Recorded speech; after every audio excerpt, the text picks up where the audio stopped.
చిత్రం ఉంటుంది కదా, ఒక మెంటల్ ఇమేజ్, ఒకటి ఇమేజరీ ఉంటుంది మనకి.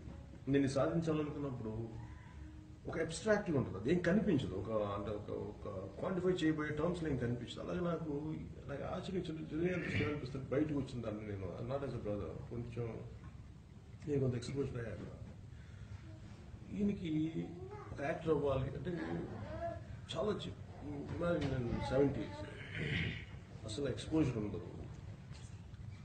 ఈయనకి ఏమి ఉండాలి కోరిక, ఇట్లా యాక్టర్ అవ్వాలి, నేను ఇలా చేయాలి. అప్పుడు మనకి ఊరు దాటి వెళ్ళటమే చాలా అంటే ఎస్పెషల్లీ మేము చాలా లోవర్ మిడిల్ క్లాస్ ఫ్యామిలీస్ నుంచి వచ్చాం. మాకు మ్యాక్సిమం ఆ సిటీ ఆ ఊర్లో ఉన్న చిన్న సెంటర్కి వెళ్తే చాలా పెద్ద పండుగలా ఉండే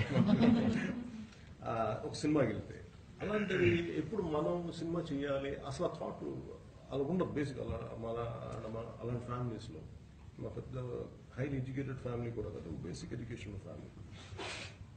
కానీ ఈయన ఒక కళగాని దాన్ని ఊహించి పట్టు వదులుకుని అలా పట్టుకొని ఆయన ఏంటంటే విపరీతం కష్టపడ్డాడు, దెబ్బలు తిని విపరీతం హ్యూమిలేషన్ అనుభవించి.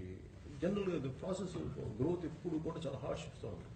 ఎవరు కూడా ఎందుకు ఎదగనిస్తారు బేసిక్ ప్రాసెస్ ఆఫ్ నేచర్ అంటే అది సహజం అండి. అది ఎవరున్నా కానీ అంటే మనకి ఆ కాన్ఫ్లిక్ట్లోనే గ్రోత్ ఉంటుంది ఇప్పుడు.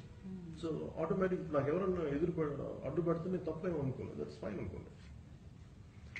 కానీ నేను ఎంతో దాన్ని హోల్డ్ ఆన్ చేయగలను, లొంగిపోకుండా నేను ఎదగలను నా థాట్ ప్రాసెస్ కనుక్కొని ముందుకెళ్తాను. సో నాకు తెలియదు కదా, అలా పట్టుకొని ఆయన ఎన్ని అబ్స్ట్రక్షన్స్ ఉన్నా ఆయన హోల్డ్ ఆన్ చేసి ముందుకెళ్ళి మాకేమి లెగసీ ఇచ్చారంటే ఇట్స్ ఖచ్చితంగా కష్టపడాలి.